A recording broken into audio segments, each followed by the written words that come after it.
Some days are just no words. Charlie Kirk was assassinated today in Utah in a political assassination. It's extremely heartbreaking, I'm sure, especially for his family, close friends, all the people that worked and trusted in him.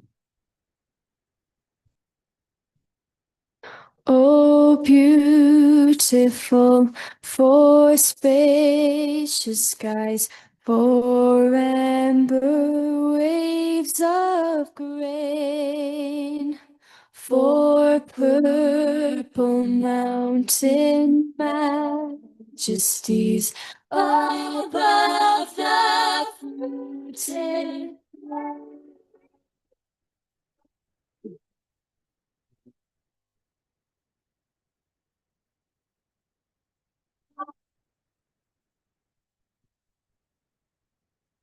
It's extremely tragic when anyone, especially, ends their life.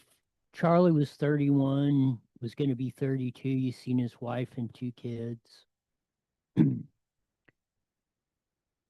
Started Turning Point USA when he was 18, I believe. Grew it into one of the biggest political forces in the United States. And probably, especially in 24, was a big reason this guy is president today.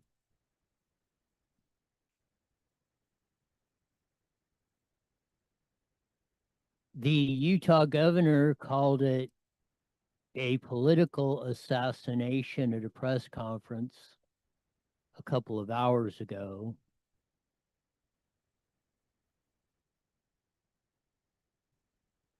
Here is that clip. This is a dark day for our state. It's a tragic day for our nation.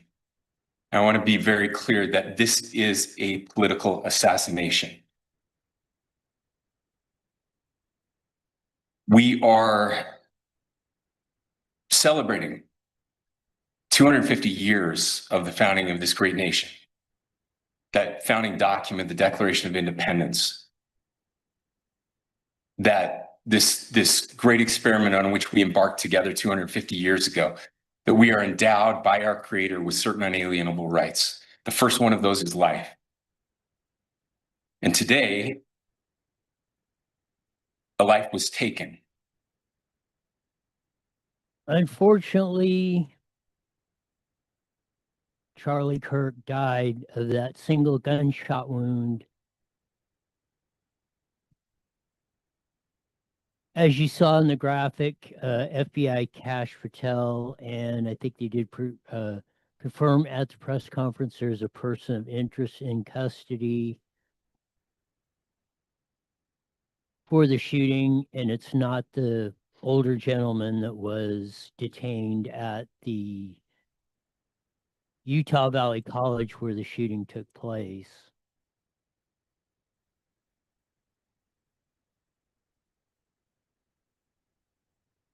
This is another one, and that the Utah governor made a statement on. If anyone in the sound of my voice celebrated even a little bit at the news of this shooting, I would beg you to look in the mirror and to see if you can find a better angel in there somewhere. I don't care what his politics are. I care that he was an American. if you go on the iNewsWire site and where I posted the tragic death of Charlie Kirk, you'll see comments. And they're from the people that have been on there all the time, or a lot of the time, in the sentiment. Again, I don't know how unfeeling, uncaring, and how hard-hearted you gotta be to wish anyone, especially someone like Charlie Kirk, and celebrate his death. But the reason I leave those comments up is so you can see who it is. I think that's very important. We shouldn't duck this. My philosophy is better to see the freight train coming. You may be able to jump out of the way. You turn your back and try to ignore it. It will run you over.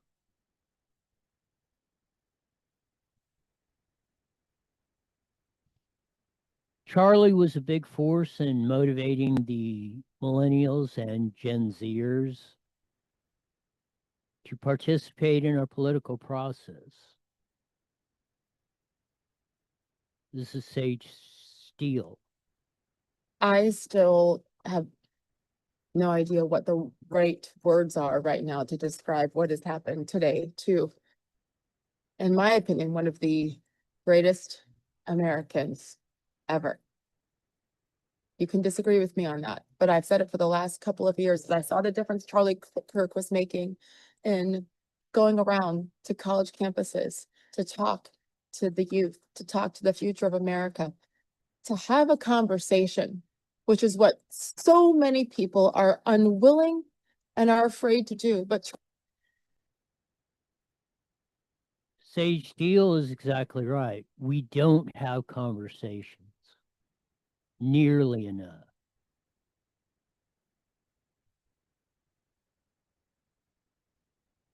And hopefully some of that changes.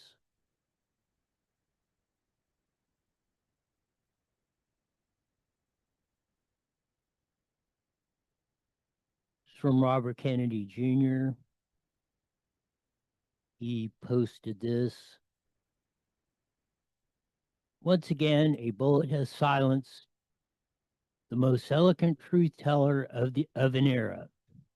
My dear friend Charlie Kirk was our country's relentless and courageous crusader for free speech. We pray for Erica and the children. Charlie is already in paradise and with the angels. We ask for prayers for our country. Bobby Kennedy Jr., who lost his dad, his uncle to political assassinations. And we got to relive this again. We almost lost Trump in a political assassination attempt twice during the campaign in 24.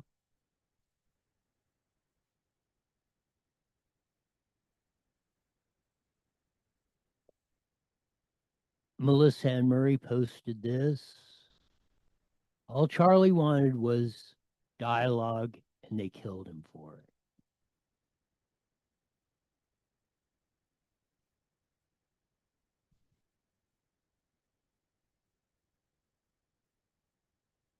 It's sobering that we're to this point.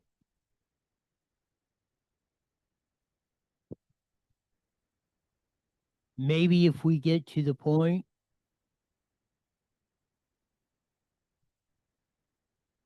that we are having the conversations that Charlie Kirk had on college campuses with Gavin Newsom and many others,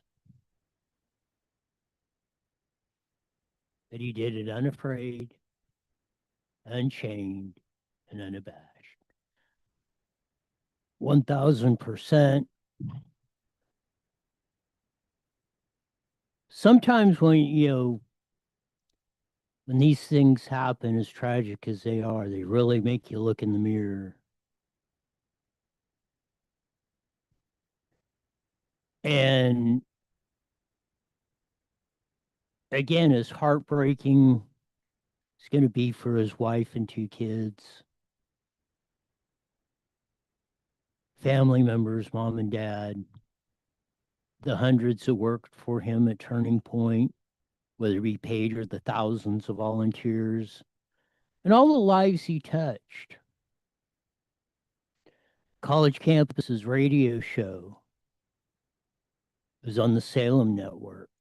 It had a syndicated radio show, was on Real America's Voice, 9 to 11 a.m. here on the West Coast.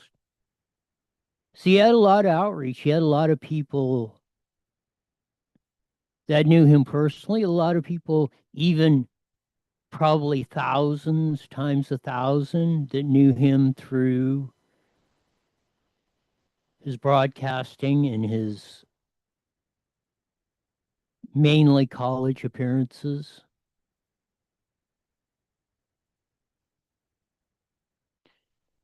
But he had those three things, and that's what he was doing the segment on. And you've heard me say it proved me wrong.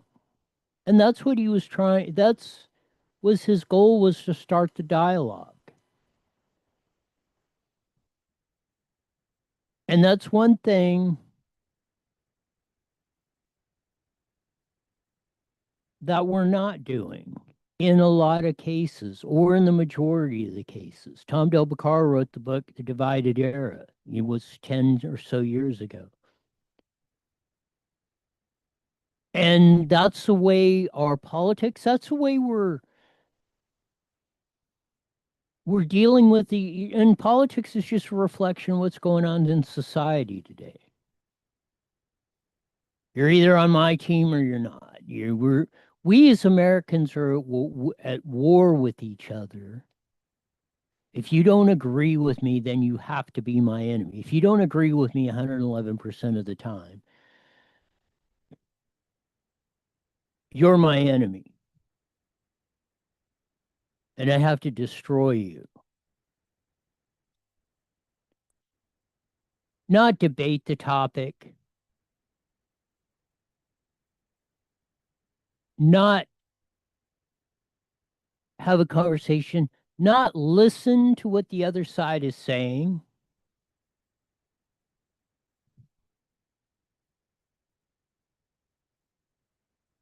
That's what's becoming tragic, I believe, in our society, is we're losing. We've lost that. Maybe it might have started with probably, well, at least in my lifetime, the most famous political assassination, or the one that kicked it off, was the assassination of John F. Kennedy.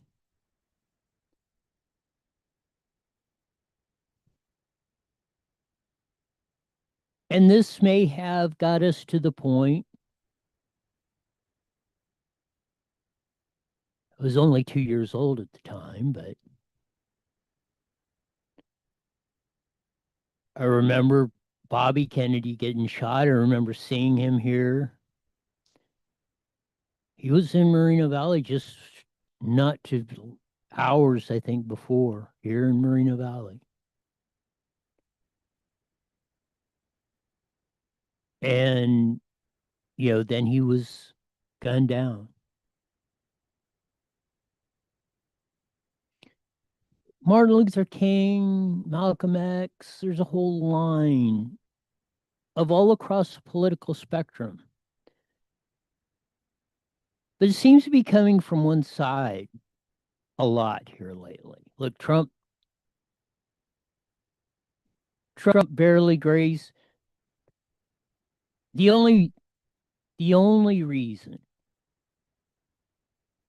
that Donald J. Trump didn't suffer back in July 13th of 2024, the same fate Charlie Kirk did today, was because he turned his head and looked at that beautiful chart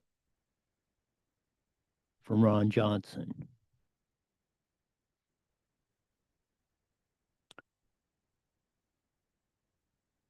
It'll be interesting. He had started his Prove Me Wrong segment where he has debate banner back and forth. And there were like anywhere estimates from 2,500 to 5,000 people. There's a big crowd, and he usually draws a big crowd at Utah Valley University, which has 40,000 students, biggest university in Utah. And I believe the first question was about religion, and then the transgender question came.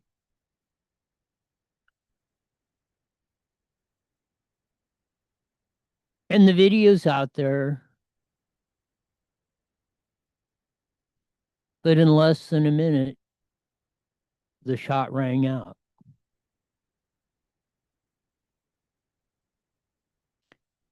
Whether that has anything to do with it or it's a coincidence, we will obviously find out. We will hopefully, they will find the suspect, but it appears whoever did this appears to be very experienced or planned this out very well. They knew they had one shot, get out of there. You do, like the Trump assassin started going, and the sniper got him within 4 or 5 seconds.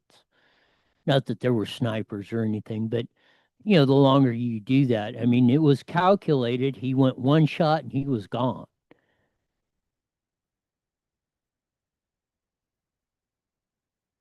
So it's probably somebody who was experienced in firearms and had planned it out how to escape, get out of there. But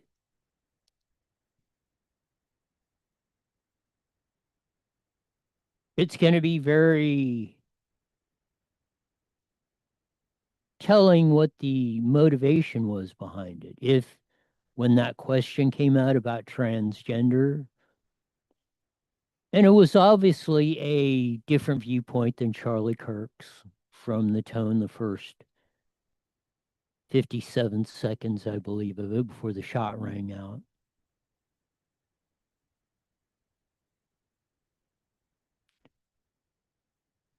But we obviously, or maybe not so obviously, we can't have conversations anymore, or very few. I mean, I go to a lot of public meetings. This issue came up at the Riverside School Board the last time I was there a couple weeks ago with the whole A.B. Hernandez thing.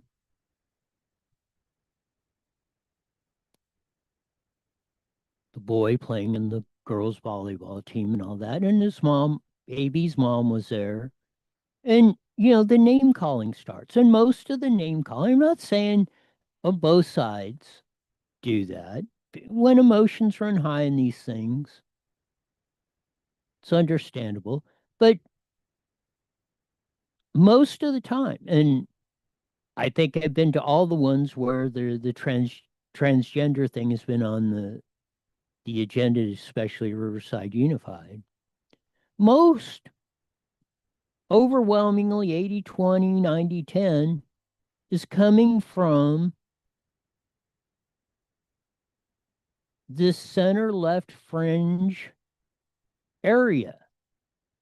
Whether it's the George Floyd riots, I can just burn down your property, overtake it, I can loot your store.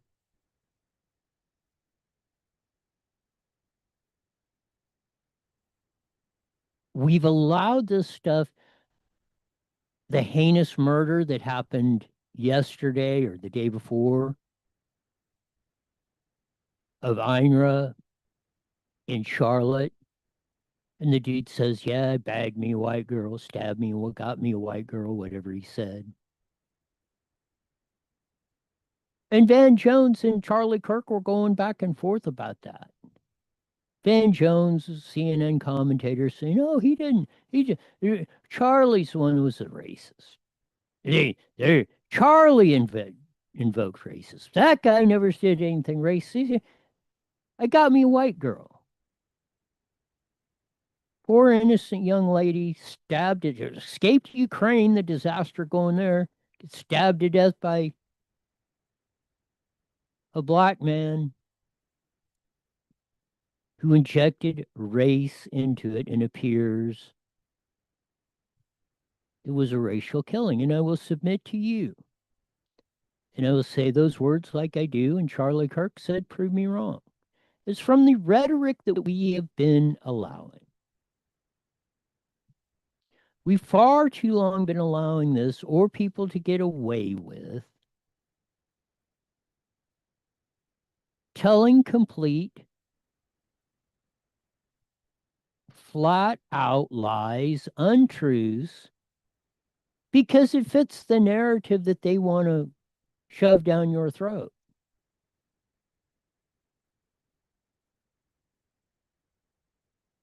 And that's what Charlie was all about combating. And that's why he had this segment, Prove Me Wrong. And he would go back and forth. He said, here's the chance. Like I say, come in here in studio. We'll have a discussion about it. You got a legitimate issue or that, whether you're a public official or even not. Maybe you're just a student. Maybe you're a farm worker. Maybe you're an ambulance driver or a cop.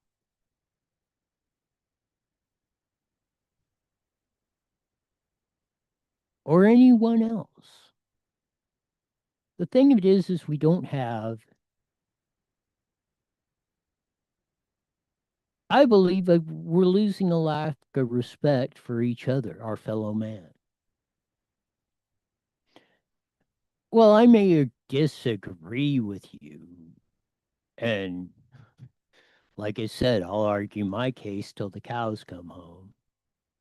And believe me, I learn more from people that have different opinions or of that more so, and I've said this more so than, and not that I don't enjoy or like the compliments.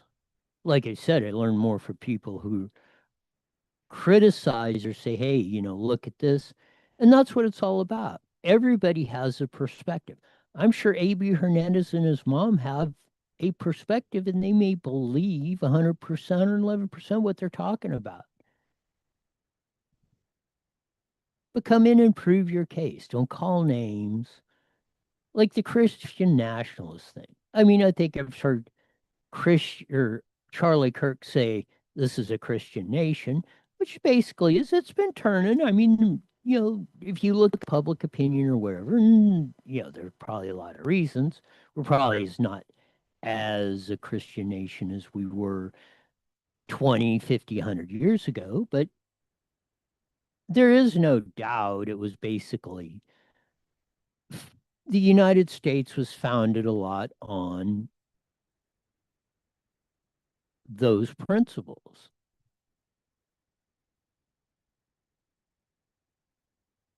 As the governor said, life is the first, and life, liberty, and the pursuit of happiness in the Declaration of Independence.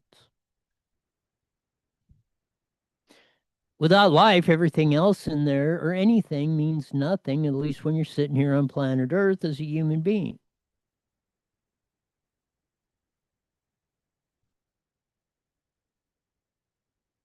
And that's really the principle, at least as I read it. The principle of human beings is you were given free will to roam this earth. And there you go. It's up to you. You can do it right. You can do it wrong. You can do it anywhere in between. But you have the free will as a sovereign person to live your life as you see fit. As long as you're not harming someone else.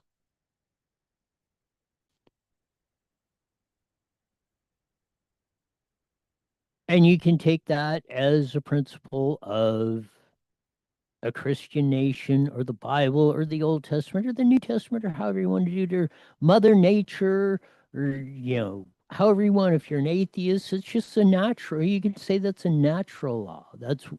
We have free will. No, and I say this, no one can force you to do something that you don't want to do.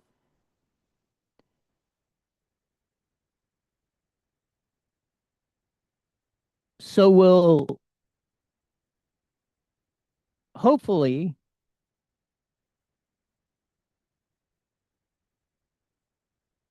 this day will mark a turning point. Like Charlie Kirk, the organization he founded. Hopefully it'll mark a turning point when we get back to dealing with people civilly and not to a point where we're running this whole rhetoric that we just have to, if you're not, if you don't agree with me, and this distresses me more than anything. If you don't agree with me 111%, then you are my enemy and I have to destroy you. And that's how we wind up in a nutshell with the tragedy we had today.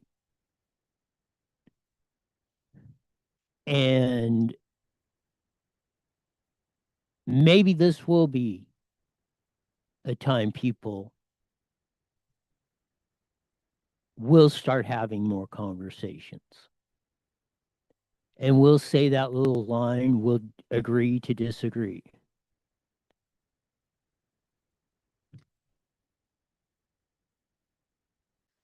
Hopefully,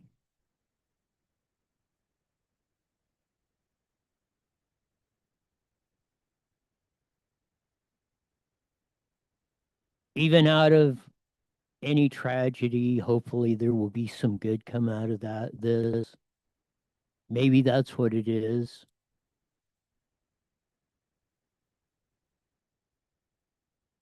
We shall see.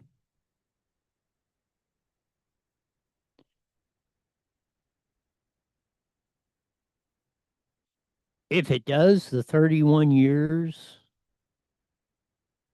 that Charlie lived on this planet won't be in vain. There's a purpose to it.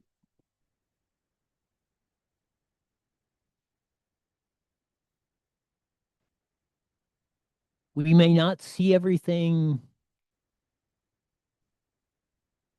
as it, as it will the final chapters or the history of the future will bring us.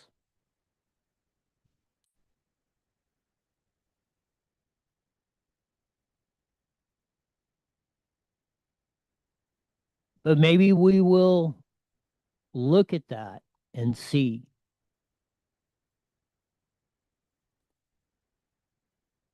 that this date, September 10th, 2025, when Charlie Kirk was assassinated in a political assassination. And maybe we'll mark the day that that was the last one. It's pretty optimistic, but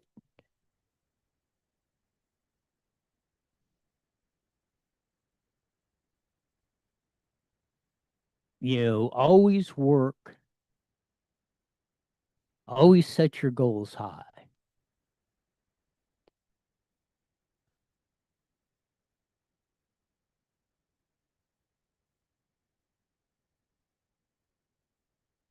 Because if people will live up to their expectations either you set or expected of you.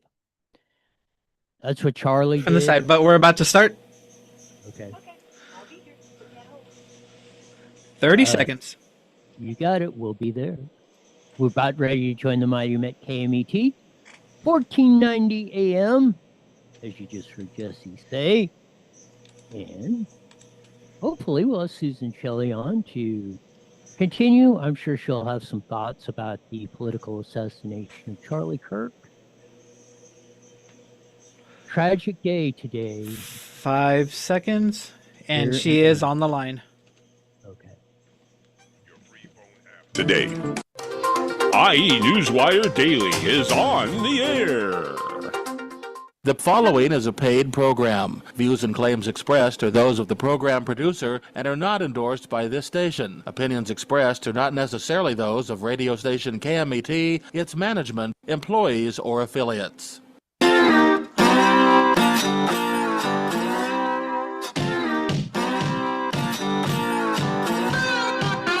There's that funky slide guitar music that comes in every Monday through Friday, live at 5:30 on the Mighty Met 1490 AM, broadcasting all over the Inland Empire in the aforementioned AM band. Join our vast video audience in the Evil FB Network, Rumble X, YouTube. Check us out, subscribe, do all that good stuff on that. We've spent the first half hour of the show and probably the rest of it. Tragic day today in a political assassination. Charlie Kirk, head of Turning Point, was killed today by one bullet at his rally at Utah Valley College. There are no words that can explain 100% what a tragedy this is. But as I said there, hopefully we will mark this day. And maybe this will be the last time we'll have to report a political assassination. I know that's an optimistic goal, but as we say, set your goals high.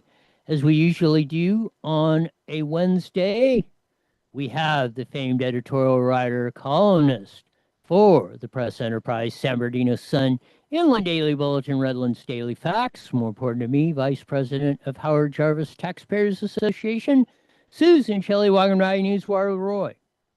Thank you, Roy. It's great to be with you on such an awful day. It's great to be talking to people who are feeling all the same thing that we're all feeling.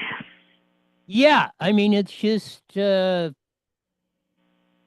started off and one of the, hopefully that comes out of this, and I know Tom Del Beccaro wrote the book about 10 years ago, The Divided Era, mainly talking about our politics. But we've really gotten to a divided area, I believe, in our society, at least in the United States and maybe even worldwide. If you don't agree with me 100% or 111%, you're my enemy and I have to destroy you. And I will do anything, lie, cheat, steal, political assassination, bomb this, kill that. And if we don't stop this, we all know where that's going to end, but what's your thoughts on that, Susan? Well, of course, we don't know what the motive was or who the shooter was. There's someone in custody, but the FBI hasn't told us anything yet. So it could be something that's very political. It could be something that's just insane. It certainly appears to have been virtually a professional hit. It was one shot from, I think, according to the school, 200 yards away at a building. It sounds planned and premeditated and expertly handled, and that doesn't sound like a madman. That sounds like a hit. So we don't know what this particular circumstance was, but what we do know is that there's too much political violence in America, and there are too many people calling for political violence and inciting political violence by, I'm just going to say it, the Democrats are out there for 10 years straight calling President Trump a Nazi and a fascist and a threat to democracy. And that is insightful to violence. And it's horrifying. You know, the shooting of Steve Scalise, the shooting of Charlie Cook, the shooting of President Trump. This is hideous. And it's hard to know what you can do to stop it. Obviously, we'd like to stop the hateful rhetoric against Republicans. That would be a good place to start. But what do you do from a security standpoint to stop this from happening? I have no idea how you could even do that. You don't. You can't protect this gets back to my whole thing on safety and everybody that. You know, and we've had questions we had a question here, and at the Moreno Valley City Council, they were talking about canceling over the immigration rates and everything. And what can you guarantee safety for every? No, you cannot. You cannot guarantee anyone. No one can guarantee you 100% safety. But if you back up and cower from it, from these types of discussions, you're going to lose. You cannot be afraid, no matter what. Of if we and that's if that was only the intent, if there was nothing else, if that was just the intent of the shooter, maybe of doing that, but that is the intent of most assassinations or most wars, or that is to if they're in an aggressive manner, they're trying to take territory from you. That's what it's all about. They're trying to make you afraid enough that you will back down. That's what I think they're, even politically. That's what I'm saying. The whole lying rhetoric, or we will say anything, do anything, lie, cheat, steal, will take, George Floyd riots, we'll just take over your property, burn it down, take whatever, loot the stores, and because we can. And because we're trying to make it a threat that if you don't comply, we will come after you. And that's what's got to stop, in my opinion, Susan. Yes, and so much of it seems to be racial. I don't know what the circumstances were with this one, but so much of it seems to be racial. And if you remember, Scott Adams, the cartoonist who draws Dilbert, was run out of town on a rail for saying that white people are being hunted, and he doesn't want to hang around with people who want to hunt white people, and he was run out of the industry for that. He said people should move away. If everyone around them wants to kill white people and you're white, you should move away. And he was run out of town for that. But this is not theoretical. In some cases, you had this lunatic on the train who said, "I got that white girl," and you've got these circumstances where people are, something else that Scott Adams said, they're hunting Republicans, and it's unacceptable in America that this is happening. And some of the comments on MSNBC and in the press from people who should know better, along the general lines of, "Oh, well, he was an extremist," and almost suggesting he deserved what he got. This is unspeakable. And then I saw all these trolls who were celebrating, and it's a level of depravity in our society that it's horrible to see that people feel free to express this out loud. That is a horrible sign for our society, and I hope that we cover some humanity, because we really can't survive if this is how we're going to talk to each other, and this is how we're going to settle our differences. We can't survive as a society. 111%. And that's, I take a lot of heat from a lot of people who say, "Well, why do you post this?" And the graphic I got up there that I posted about Charlie Kirk being assassinated, and they're trolls that come all across, and they've been across my sites and everything a lot, and they done the same thing. They're like cheerleading this or making light of it. I don't care who it is. I don't care if it was somebody that I disagreed with of that. There's no way I'm going to cheer their assassination if somebody did that. That's just, and again, like you say, we're losing our humanity. And this is in the point you make about, oh, the PMSNBC, as Rush used to say in crowd, that's running up all this rhetoric, that's doing this or promoting a lot of this. I'm going to say no. They do know better. They know how to move public opinion. That's why they're in the business. And that's what they're doing. They're making it acceptable for like that cretin in North Carolina who says, "Yeah, I got me a white girl." And Van Jones on CNN or whatever saying, "Oh, no, it was," and he was going back and forth with Charlie the other day. "Oh, no, it was Charlie that was the racist." That guy, the cretin, never said anything racist.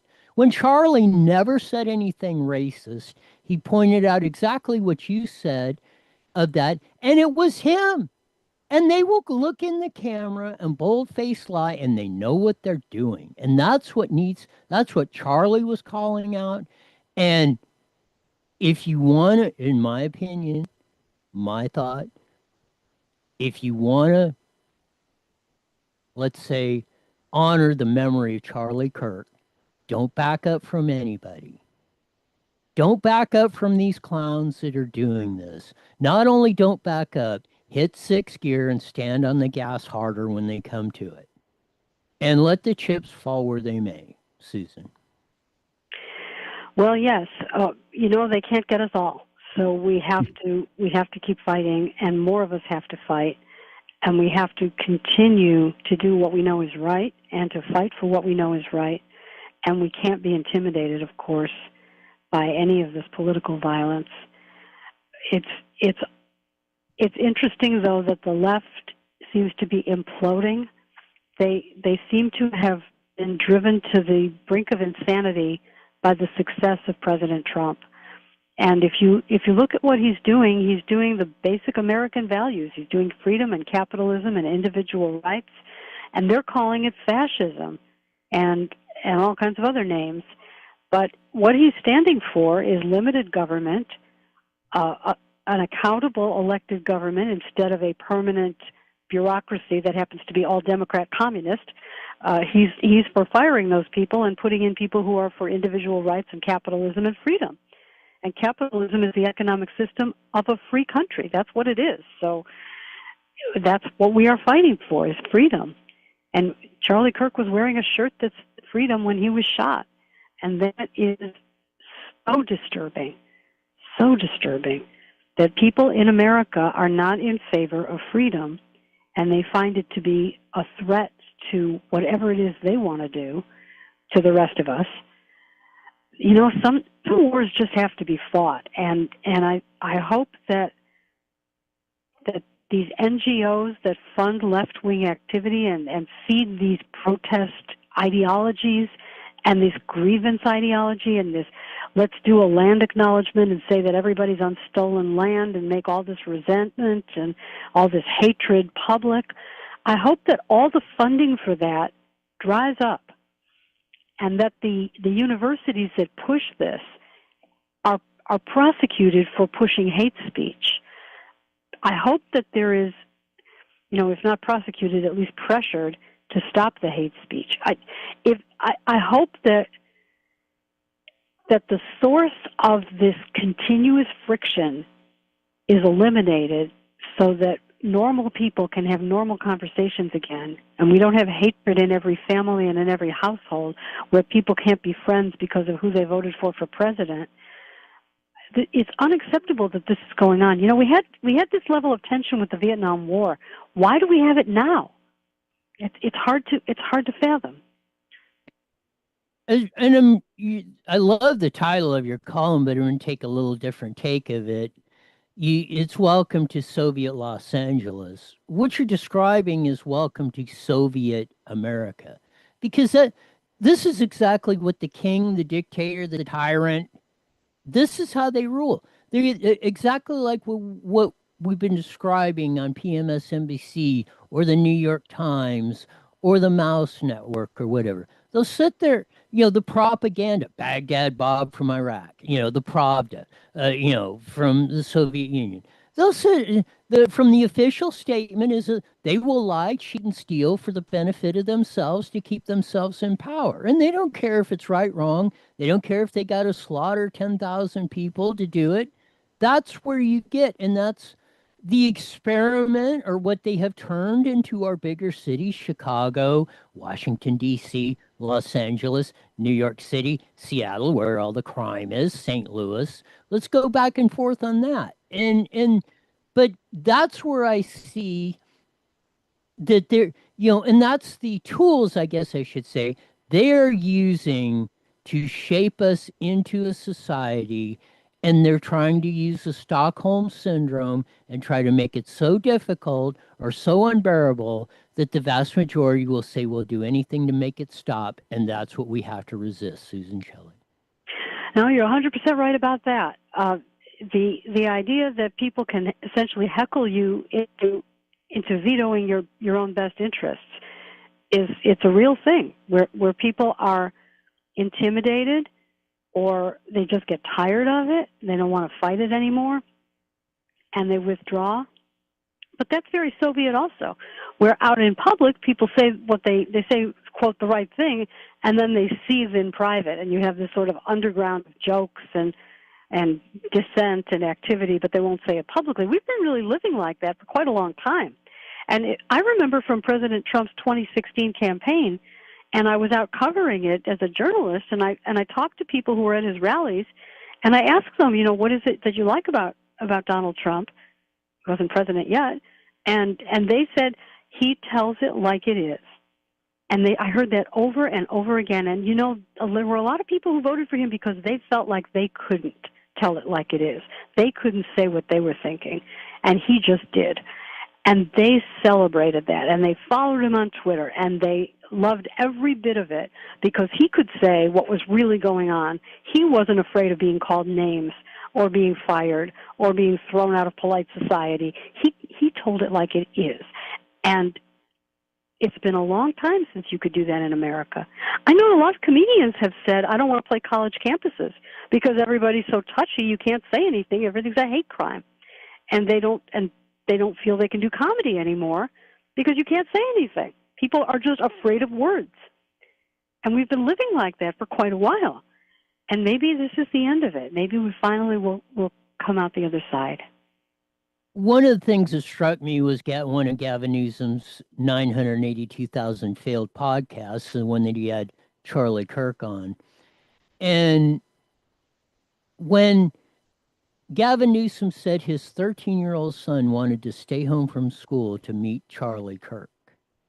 Now, I would have never, if you just put in there, I would have never guessed that. You would think of that.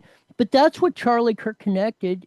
And I said there's probably a lot of reason why Trump got reelected because Charlie Kirk galvanized those that were probably 35 to 18 or younger. Mm-hmm. And in 2024 and said that same thing. And they gravitated towards the message of Trump. They saw the hope that their voice would be heard, their concerns would be at least listened to, where they had been completely ignored and sold, where they could see a complete lie, because as most public opinion polls and studies have shown, they don't see a future for them as their parents or grandparents or future generations had. They don't see it, and probably rightly so, in the direction we've been going the last 10, 15, 20 years. And that's why they gravitated to the message of a Charlie Kirk or a Donald Trump, because they saw that their opportunity for life, liberty, and the pursuit of happiness lied there, not in the lying sacks of blank that were selling them the lie, and they were finally discovering it, Susan. I think you're right. And when you look at really young kids, 8, 9, 10, and you see how they've been educated since preschool to think of themselves as being in a group, in a racial group or whatever, an ethnic group.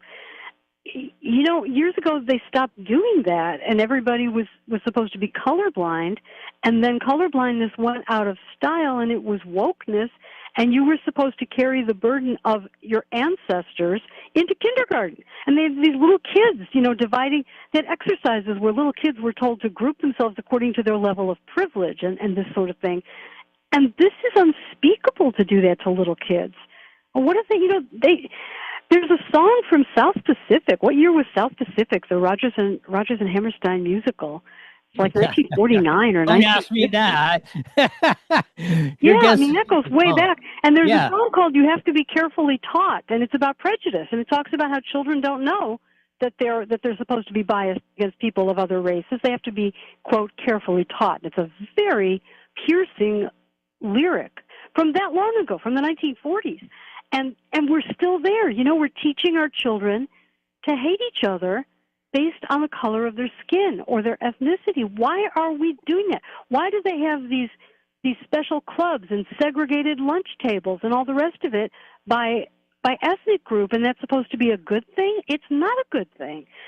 So even before kids are old enough to think about their future and the economy and whether they'll be able to get a job and buy a house, they're being taught to think of themselves in a collective way instead of as an individual, as if their whole path in life is dictated by stuff that was decided before they were born.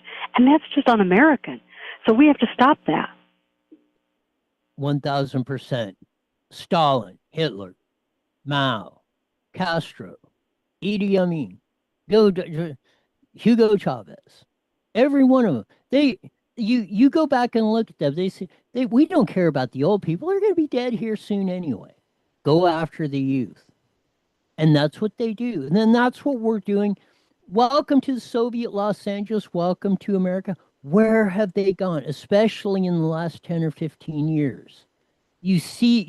They've attacked in the schools. They've put their rhetoric in, and they've used every tactic, and they've used the same thing. If you don't agree with them, they will shout, yell, and shame at you, call you names, do everything they can to deny whatever, the truth, human history, science, biology, whatever. And that's why we have a generation that just came out, half the kids, not even at grade level, don't even have basic math and reading and science skills. Not grade level, not even basic. So that, again, you need to control a less educated, less intelligent population is much more easier to control than a intelligent, wealthy, self-sustaining population, Susan.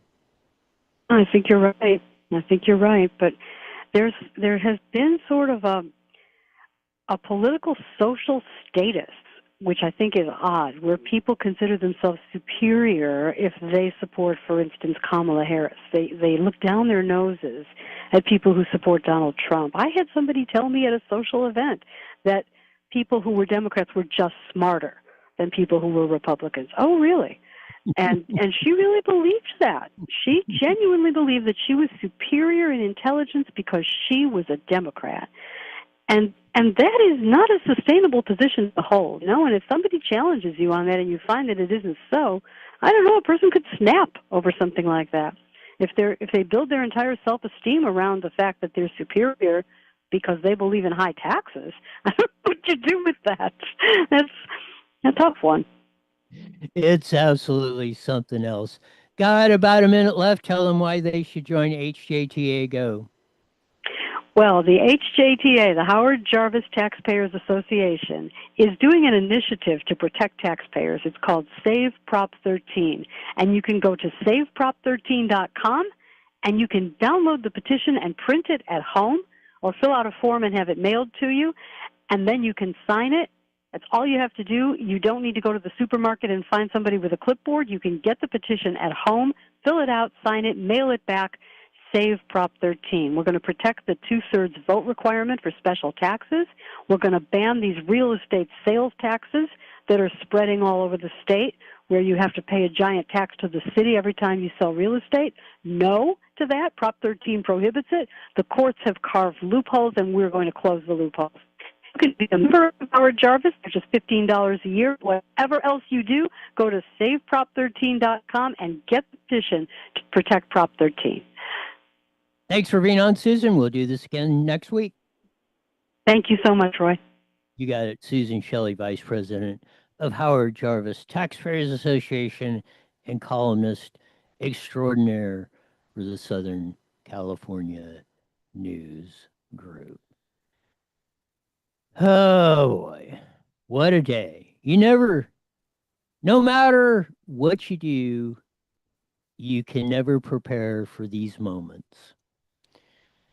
What we can do in the future is rise to the occasion. And hopefully, we will rise to that occasion. We will not let the memory of Charlie Kirk, his assassination, lay in vain.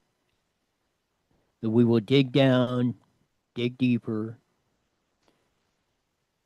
just like he did. Maybe risky. Just to be flat honest with you, you may lose your life like Charlie did, and like the 1.5 million who fought, bled, and died to give us the greatest nation in the history of the world. They made the sacrifice. You should be willing to do it too.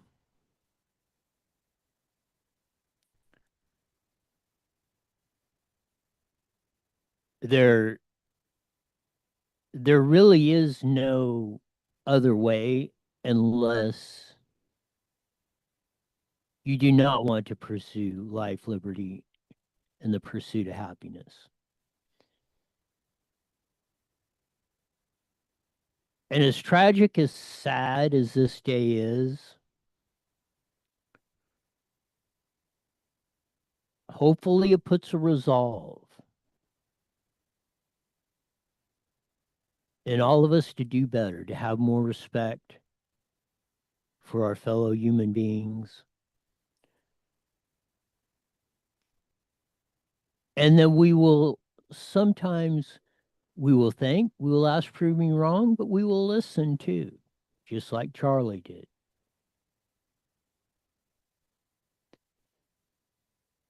But what we won't do is back down from what's right.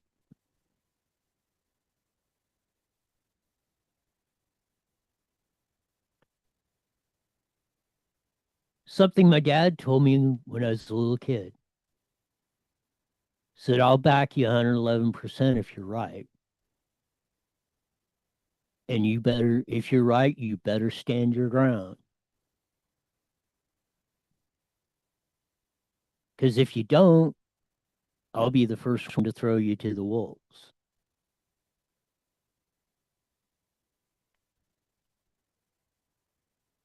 And that's the kind of spirit we need to have. That's how you face the challenges. That's how you face the job done. That's how you pull through adversity.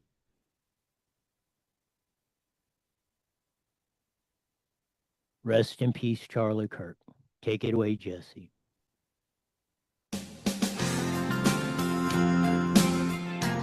That'll do it for today. But as we usually, All right. Have a great night. you got it. We'll see you. Oh, I was going to tell you, a couple of times with the delay, I don't know if you guys did anything, but the delay was less. Was it? Yeah, I noticed it wasn't as strong.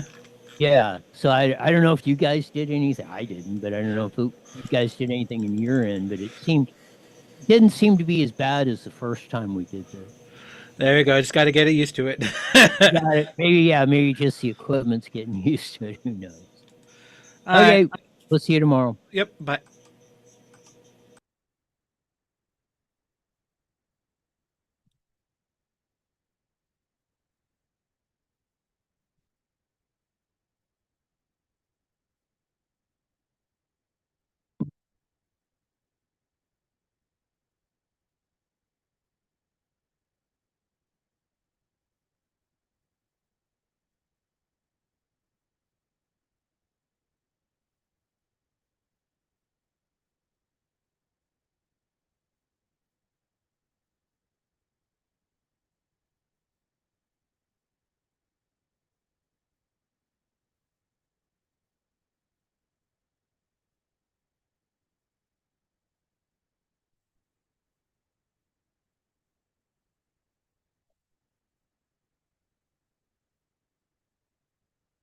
Oh, shut this off. Shut off the heat generator. Oh, we got to turn off. Gosh.